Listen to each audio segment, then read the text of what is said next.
Microsoft ওয়ার্ডে কিভাবে এই পাই চার্টটি করতে হয় সেটা আজকে আমরা দেখব। এর জন্য আমি চলে আসলাম মাইক্রোসফট ওয়ার্ডে। আমি আমার সুবিধার জন্য এই ছবিটা আমার কাজের পাশে রাখবো।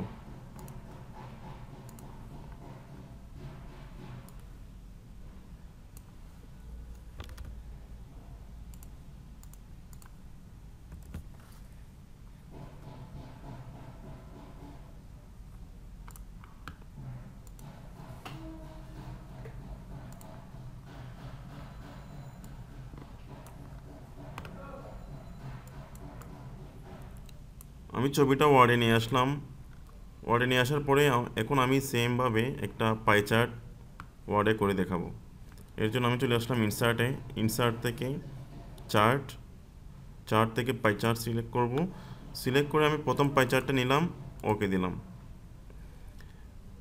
আমার পাই চার্টটি এখন চলে আসবে, সাথে সাথে একটা এক্সেল ফাইল ওপেন হবে। অর্থাৎ এক্সেলে আমি যে ভ্যালুগুলো দিব এটা আমার পাই চার্টে শো করবে। আমি প্রথমে দেখে দেখে আমার এই ভ্যালুগুলো আমি নিয়ে নিচ্ছি। উপরে যে number of RTO in basis of division আছে সেখানে আমি সেই লেখাটা এই সেলস লেখার উপর লিখব।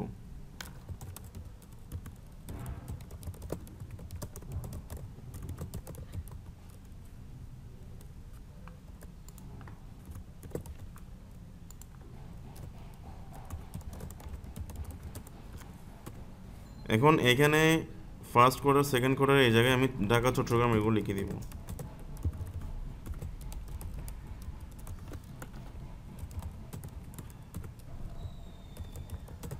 রাজশাহী, খুলনা, বরিশাল, সিলেট, রংপুর, ময়মনসিংহ। ৪৬, ১২, ৮, ১৩, ৪, ১৩, ৪, ৬, ৭, ৪, ৬, ৭, ৪। এরপর আমাদের এক্সেলের কাজটা শেষ। এখন আমরা এক্সেলটা ক্লোজ করে দিলাম। এখন আমাদের বাকি কাজ হচ্ছে এই পাই চার্টের মধ্যে। পাই চার্টটাকে আমি একটু ছোটো করে নিই।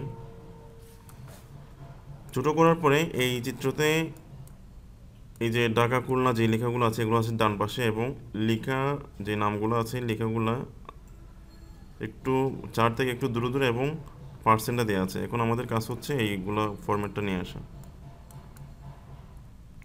প্রথমে আমি লেখাটাকে ডান পাশে নিয়ে আসি।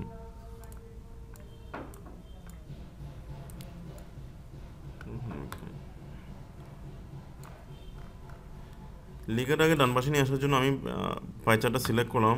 সিলেক্ট করার পরে এই চার্ট এলিমেন্ট অপশন থেকে আমি যে লেজেন্ড অপশনটা আছে এই মোর আইকনে ক্লিক করে এটা আমি রাইট করে দিলাম, ডান পাশে চলে আসছে।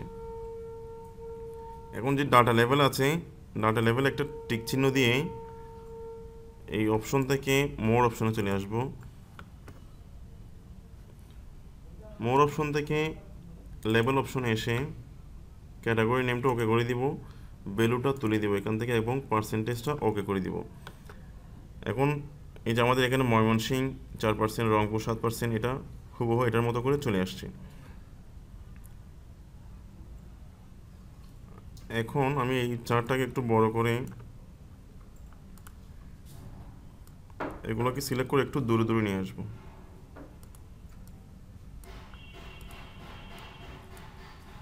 তাহলে মার্ক করা যে দাগটা আছে এটা অটোমেটিক্যালি চলে আসবে।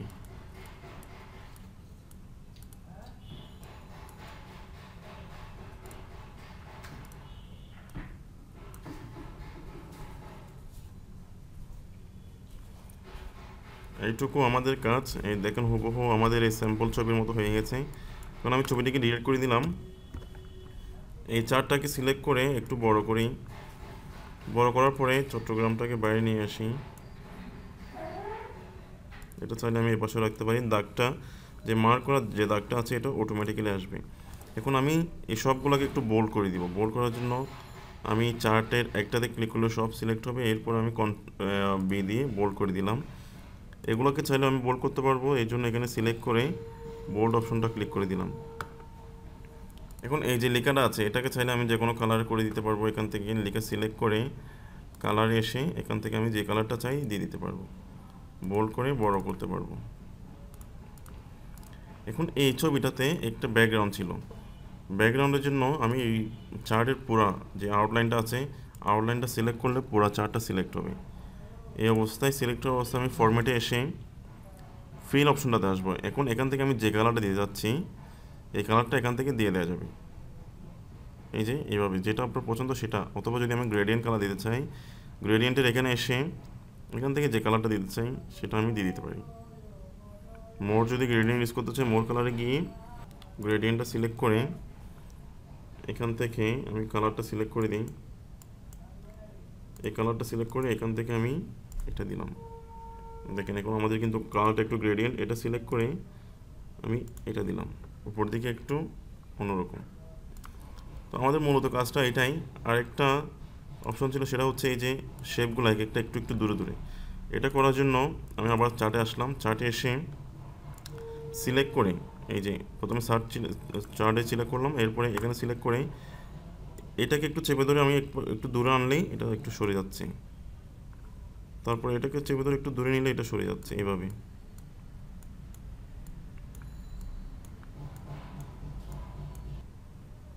এখানে যেহেতু আউটলাইন নাই তাহলে আউটলাইনগুলো ওটাই দিয়ে আউটলাইন হচ্ছে এই যে কালারের আউটসাইডে যে হোয়াইট কালার আউটলাইনটা আছে সেটার জন্য আমি পুরো চার্টটাকে সিলেক্ট করলাম, সিলেক্ট করে ফরম্যাটে এসে শেপ আউটলাইন থেকে নো আউটলাইন করে দিলাম। এই যে এখন আমাদের কোনো আউটলাইন নেই, এখন আমাদের এই শেপগুলো কোনো আউটলাইন নাই, জাস্ট নর্মাল হয়ে গেছে। তাহলে এইভাবে আমরা খুব সহজেই কাজটা করে ফেলতে পারি।